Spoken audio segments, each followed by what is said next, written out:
podemos fazer qualquer coisa que não tenha sido definida nas Escrituras?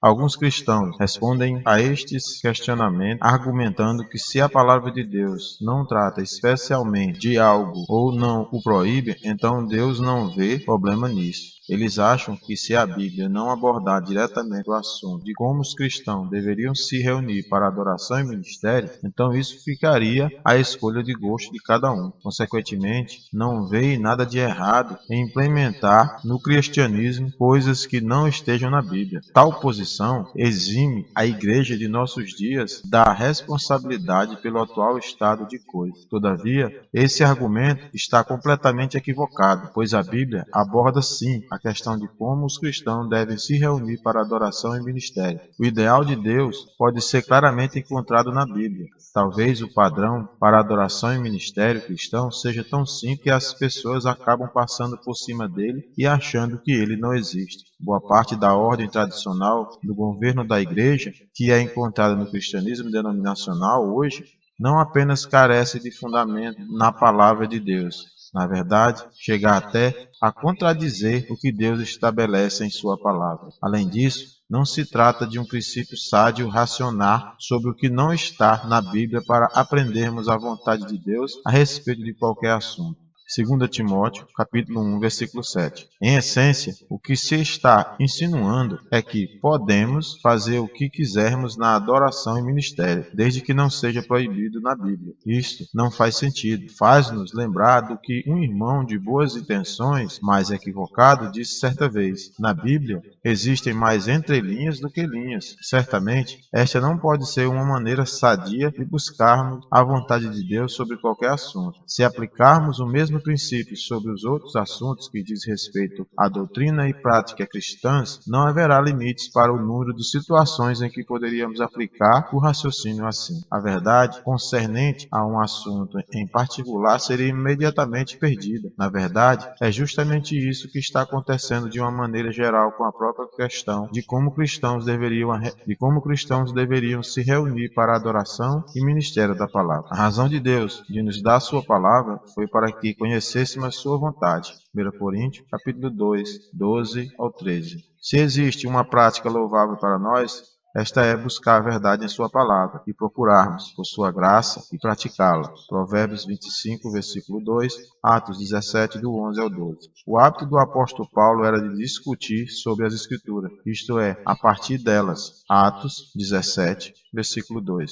Ele não introduzia nelas os seus pensamentos. Isto mostra que jamais temos o direito de inserir nossos próprios pensamentos na palavra de Deus, tentando fazer com que ela diga algo que nós queremos que diga. Baynes disse: ou Deus estabeleceu uma ordem para a Assembleia, ou ele deixou para o homem fazer isso segundo a sua própria vontade. Se ele estabeleceu uma ordem, todos ficam claramente obrigados a ela, e qualquer distanciamento dessa ordem é um ato de desobediência. Se buscarmos honestamente a vontade de Deus, a única maneira lógica de obtermos ajuda sobre este assunto seria voltarmos à palavra de Deus e, por assim dizer, começarmos do zero dizendo: que tal não fazermos coisa alguma em nossa adoração e ministério, exceto aquilo que mencionamos na Bíblia? É isso que tentaremos fazer ao abordarmos este assunto em nosso livro.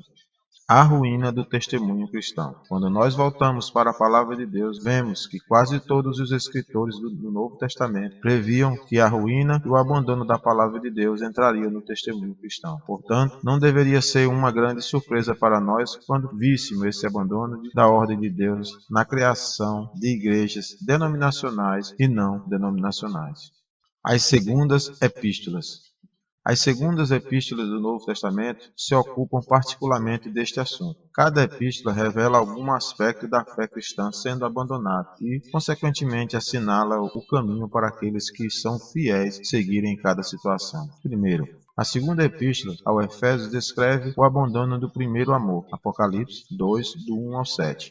Segundo, a segunda epístola do Tessalonicenses trata do abandono da bendita esperança à vinda do Senhor, ao arrebatamento. Terceiro, a segunda epístola de João considera a gravidade de se abandonar a doutrina de Cristo. Quarto, a segunda epístola de Pedro apresenta o abandono da piedade prática. Quinto, a segunda epístola aos Coríntios trata desde as outras coisas do abandono da autoridade apostólica conforme é encontrada nas Escrituras. Sexto, a segunda epístola a Timóteo nos fala do abandono da ordem na casa de Deus. Esta está particularmente conectada ao assunto que estamos considerando, o testemunho de Paulo. O apóstolo Paulo nos alertou para o fato de que haveria um grande abandono da palavra de Deus entre os cristãos professos. Ele disse: porque eu sei isto que, depois da minha partida, entrarão no meio de vós lobos cruéis, que não pouparão ao rebanho, e que dentre vós mesmo se levantarão homens que falarão coisas perversas para atrair os discípulos após si. Atos 20, do 29 ao 30. Em suas epístolas a Timóteo, ele mencionou aqueles que naufragariam na fé. 1 Timóteo 1, 19 ao 20. Que apostatariam da fé, o conjunto formado pela verdade cristã. 1 Timóteo capítulo 4, do 1 ao 3. Que se afastariam da fé, 1 Timóteo 6:10, que se desviariam da fé, 1 Timóteo 6, do 20 ao 21, que perverteriam a fé de outros por meio de seus ensinos errôneos, 2 Timóteo 2:18, e que se tornariam reprovados quanto à fé, 2 Timóteo 3:8. Ele disse que viria um tempo quando os cristãos professos, de um modo geral, não suportariam a sã doutrina, mas desviariam seus ouvidos da verdade, voltando-se para as fábulas, que não têm qualquer fundamento da palavra de Deus. 2 Timóteo 4, do 2 ao 4. Ele disse que os padrões morais do testemunho cristão também se degenerariam até chegar ao mesmo nível dos praticados entre os pagãos. 2 Timóteo 3, do 1 ao 5. Compare com Romanos 1, do 28 ao 32. Ele falou de impostores que se levantariam professando conhecer a verdade, os quais imitariam os poderes miraculosos de Deus numa tentativa de resistirem à verdade. 2 Timóteo 3, do 7 ao 8. Ele também falou que as coisas não melhorariam mais que homens maus e enganadores dentro do testemunho cristão, pois este é o contexto do capítulo. Iriam de mal para pior. 2 Timóteo 3, 13. Basta darmos uma olhada superficial no testemunho cristão de nossos dias para vermos que todas essas previsões chegam ao seu triste cumprimento. Testemunho de Mateus. Nas parábolas do reino dos céus, o apóstolo Mateus indica o mesmo abandono. Nelas, o Senhor Jesus diz que o inimigo, Satanás, viria e semearia joio no meio do trigo. Isto indica que no reino dos céus haveria a intromissão de professantes falsos e sem vida. Como resultado disso, o reino teria uma mistura de crentes, trigo, e falsos professantes, joio, os quais não seriam separados até o fim desta era. Mateus 13, do 24 ao 30, do 38 ao 41. Mateus registra que o Senhor Jesus ensinou às multidões que um vasto sistema cresceria a partir da simplicidade original do cristianismo e que no final não guardaria qualquer semelhança àquilo que era o princípio. Ele usou a figura de uma semente de mostarda sendo plantada na terra e crescendo demais até se tornar uma imensa árvore, na qual as aves do céu viriam se aninhar. A grande árvore nos fala de domínio e poder. Ezequiel 31, do 3 ao 7, Deuteronômio 4, do 10 ao 11,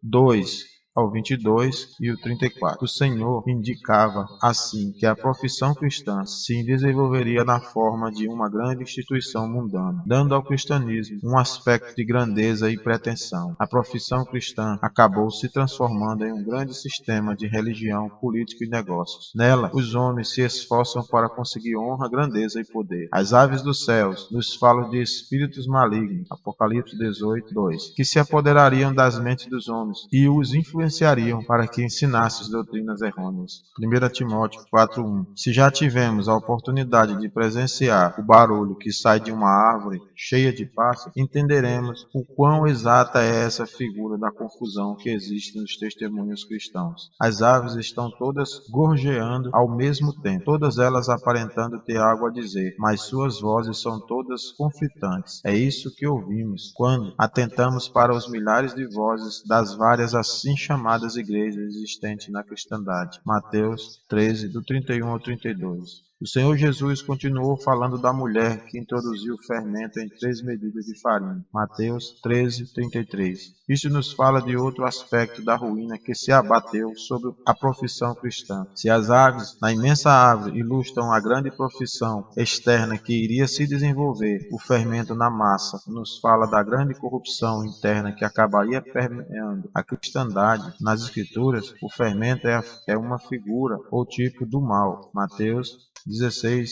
6, Marcos 8, 15, 1 Coríntios 5, do 6 ao 8. Gálatas 5, do 7 ao 10.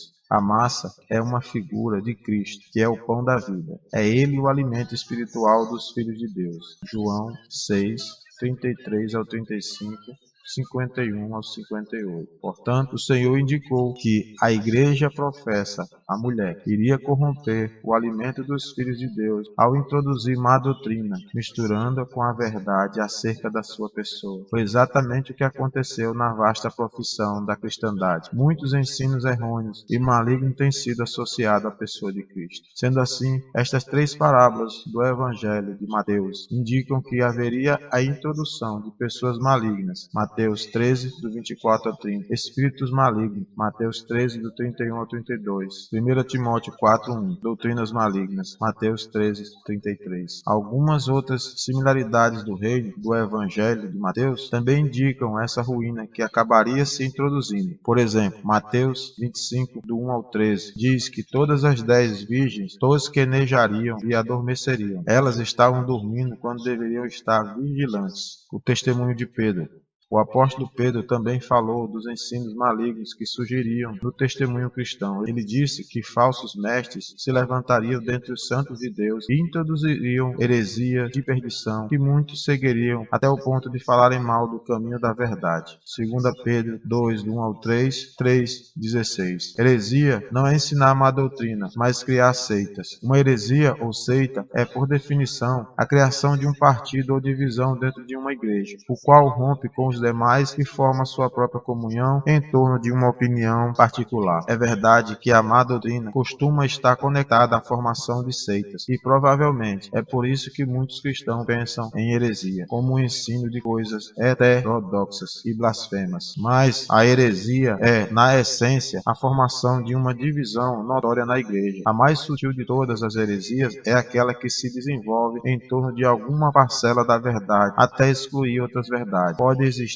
muitos verdadeiros crentes conectados a essas heresias, mas uma heresia de perdição, da qual Pedro fala, é uma seita que constrói sua causa em torno de doutrinas destruidoras de almas. Quando observamos a vasta profissão da cristandade, vemos todas as inúmeras divisões de seitas que existem na igreja. Ouvimos que existem hoje mais de 1000 comunhões denominacionais e não denominacionais. Felizmente, podemos dizer que a maioria desses grupos eclesiásticos não são heresias de perdição, mas mesmo assim são divisões na igreja e se configuram em sectarismo. Além disso, não vamos nos esquecer de que as escrituras dizem que devemos rejeitar a heresia porque é uma obra da carne. Tito 3, do 10 ao 11, 1 Coríntios 11, 19, Gálatas 5, 20. Testemunho de João. Enquanto o apóstolo Paulo alerta sobre aqueles que retrocedem da revelação da verdade cristã, Hebreus 10, 38 a 39, o apóstolo João adverte a respeito daqueles que a ultrapassam ou prevaricam e não permanecem nela. 2 João 9. João falou desse desvio como resultado do trabalho de mestres anticristãos. A respeito deles, João afirma: saíram de nós, mas não eram de nós. Saíram de nós, mas não eram de nós. 1 João 2,19. Ao dizer nós, aqui é em muitos outros lugares de sua epístola, João está se referindo aos apóstolos. Sair da comunhão de doutrina dos apóstolos era o mesmo que abandonar. Enquanto João se referia primariamente ao abandono da doutrina concernente à pessoa de Cristo, podemos ver que o testemunho cristão não parou aí. Muito daquilo que é aceito como ordem na igreja não tem qualquer fundamento nos ensinos dos apóstolos. O que vemos nos faz lembrar o que o Senhor disse aos fariseus, ao afirmar que eles estavam ensinando doutrinas que são mandamentos de homens. Ele também disse: bem invalidais o mandamento de Deus para guardardes a vossa tradição. Marcos 7, do 7, versículos 7 e 9. O testemunho de Judas. Judas também nos diz que certos homens se introduziriam furtivamente dentre os cristãos e converteriam em dissolução a graça de nosso Deus. Judas 4. Ele descreve o caráter dos que corromperiam o testemunho cristão como pessoas que entrariam pelo caminho de Caim, sendo levadas ao erro de Balaão e perecendo na rebelião de Coré. Judas 11. Estas 3 coisas descrevem muito bem o tipo de erro eclesiástico que hoje prevalece na cristandade. Primeiro, há o caminho de Caim, que descreve a tentativa de se mostrar boas obras para Deus como forma de ser aceito por ele. Caim era um homem religioso por ter oferecido um sacrifício, mas o que ele ofereceu a Deus numa tentativa de obter aceitação foi obra de suas próprias mãos, sendo rejeitado por isso. Gênesis 4, do 1 ao 5. Sua oferta não tinha sangue, que prefiguraria o sacrifício cabal do sangue derramado no Senhor Jesus Cristo, sem o qual ninguém pode ser abençoado por Deus. Hoje está sendo pregado nos púlpitos de muitas igrejas um evangelho sem sangue, o qual nem mesmo é o evangelho. Por meio dele muitos têm sido levados a crer que podem apresentar suas boas obras a Deus em troca de aceitação e salvação, mesmo que a Bíblia indique claramente que a salvação não vem das obras. Efésios 2, do 8 ao 9, Tito 3, 5, Romanos 4, do 4 ao 8. Em seguida, vemos o erro de Balaão, que nos fala do desejo de ensinar coisas que não vêm de Deus em troca de dinheiro e posição. Balaão se apresentou a Balaque e aos moabitas como um profeta com a intenção de profetizar para eles, visando prejudicar o povo de Deus. Números 22, 24. E ainda que talvez não tenha a intenção de prejudicar o povo de Deus, muitos pregadores na cristandade estão do mesmo modo ensinando doutrinas prejudiciais que são encontradas nas Escrituras e igualmente buscando posições elevadas na igreja. Finalmente, temos a rebelião de Coré, que é a organização de um partido de homens para desafiar a ordem dada por Deus para os sacerdócios. Coré e seus homens queriam uma posição acima do povo de Deus, a qual não lhes havia sido concedida por Deus. Na profissão cristã, existe uma organização similar de uma classe especial de homens para presidirem sobre o rebanho de Deus, o que é conhecido como clero. Esses homens falam deliberadamente do rebanho de Deus como se fosse o rebanho deles. Esse tipo de organização pode muito bem ter surgido com boas intenções e podem exigir muitos que atualmente ocupam esse lugar de boa mente, mas mesmo assim trata-se de um sistema de coisas que não tem qualquer fundamento da palavra de Deus. Em essência, ele desafia o genuíno sacerdócio que pertence a cada crente. O testemunho do Senhor. Finalmente, o próprio Senhor condena o grupo de pessoas que se levantariam na igreja chamados de Nicolaítas. Apocalipse 2, versículos 6 e 15. Essas pessoas introduziriam impurezas no testemunho cristão, e pelo significado do seu nome, muitos estudiosos da Bíblia concluiriam que estas podem muito bem ter sido as primeiras sementes de clericalismo. A palavra Nico significa governar e Laitã, que é a mesma para laico, significa povo. Os Nicolaítas eram um partido formado por pessoas que aparentemente buscavam meios de governar sobre o povo, e por isso poderiam muito bem ter sido o início do sistema que faz distinção entre clero e leigos. O Senhor nos diz especificamente que as obras e as doutrinas dos Nicolaítas são coisas que ele odeia. Apocalipse 2, versículos 6 e 15. Temos nisso tudo um testemunho abundante de quase todos os escritores do Novo Testamento sobre o fato de que haveria um grande